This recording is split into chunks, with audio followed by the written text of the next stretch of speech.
back in January, we did a breakdown on Jeremy Lin's effect on the Charlotte Hornets.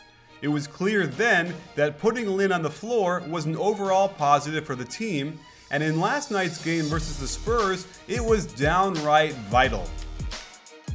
The Spurs opened the game playing stifling defense, forcing Charlotte into some ugly misses. Did I say ugly? I meant really ugly.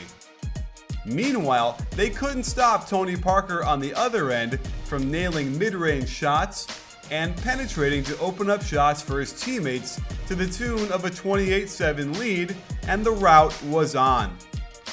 However, a curious thing happened as soon as Jeremy Lin checked into the game.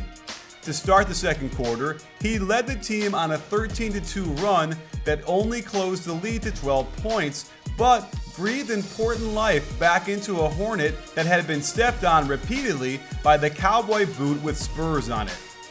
For the season, the top 5-man lineups for the Hornets have Jeremy Lin in most of them, which is a little impressive for a guy that's playing about 26 minutes a game. Last night, this 5-man lineup was the secret sauce for the Hornets, with Kaminsky and Jefferson anchoring the front court alongside Lamb, Lee, and Lin. They were a net plus 58.7 in 9 minutes of action, playing to start both the second and fourth quarters. Here, they line up in a very traditional 3-out, 2-in, simply looking to get the ball inside. Because Lin pushes the ball, it forces the Spurs into a mismatch with West on Lin, and when he sinks a step too low towards Jefferson, it's a simple hop on the catch, and Lin nails a 3. The Hornets run a little pinch post action with Lamb and Jefferson, which triggers an opening on the reverse. Watch how Lin splits his feet and attacks on the catch, getting by Mills and finishing with an off-foot twisting layup. On the sideline out of bounds, a zipper cut into ball screen catches Parker way behind and West reaching in. Great read to cross over to the right side of the rim as Aldridge floats by helplessly, and the Hornets have some life. With good spacing along the perimeter, the Spurs won't help off the corners. Lin was able to attack San Antonio's bigs off the ball screen, and Duncan can't contain on another clever finish on the left side using the rim as protection. Still down by a sizable chunk, Lin gave Charlotte a tiny bit of momentum going into the locker room with this gorgeous floater off of 2 feet in transition. To their credit, the starters were able to chip 9 more points off the lead as the Spurs got a case of the yips with 7 turnovers in the third, 4 of them the costly live ball variety. But then, the Hornets went back to their triple L lineup of death. Simple motion into a step-up screen, and this was defended perfectly, but Lin uses his body well to protect the ball, and another 2-footed floater goes in softly off the glass. The Spurs weren't giving anything up on the out-of-bounds play, perfectly containing the attack, and it didn't look good as the shot clock ticked perilously close to 0 until Lin got a sliver of daylight at the top of the circle to knock down another 3.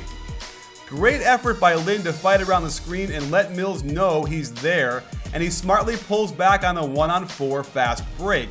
However, Parker hovers at the elbow, and while Lin is only shooting 34% from 3 this year, he had already hit a couple, and you don't want to leave him that open.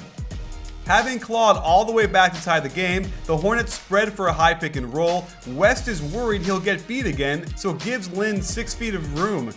He smartly pulls up from inside the free throw line for a simple jumper that gives them the first lead since the start of the game.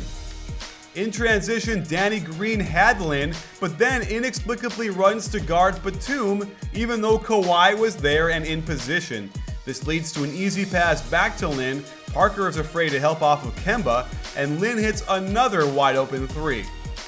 Down 1 with under a minute to go, the Hornets play Kemba and Lin together, and their 2-man lineup net rating has gone up since January, giving them 2 attacking ball handlers. They run double ball screen for Walker and then swing it to Lin, who attacks off his own ball screen, and with the shot clock winding down, gets a high degree of difficulty step back to fall over the long arms of LaMarcus Aldridge. Up by 1, watch Batum's excellent positioning to defend Kawhi down low in the post, making the entry pass a lot harder, and a good contest leads to a Kawhi airball. Of course, Tim Duncan grabs it, and remember, down 1, it makes no sense to me that Green would try and hurry back to the three-point line. Watch Lin's hustle to take away the shot as the shot clock winds down, and that leaves Kawhi out to dry on a contested long 3. And there's Lin to grab the board, get fouled, and he hits the free throws to finish out the scoring and seal in a huge win for the Hornets.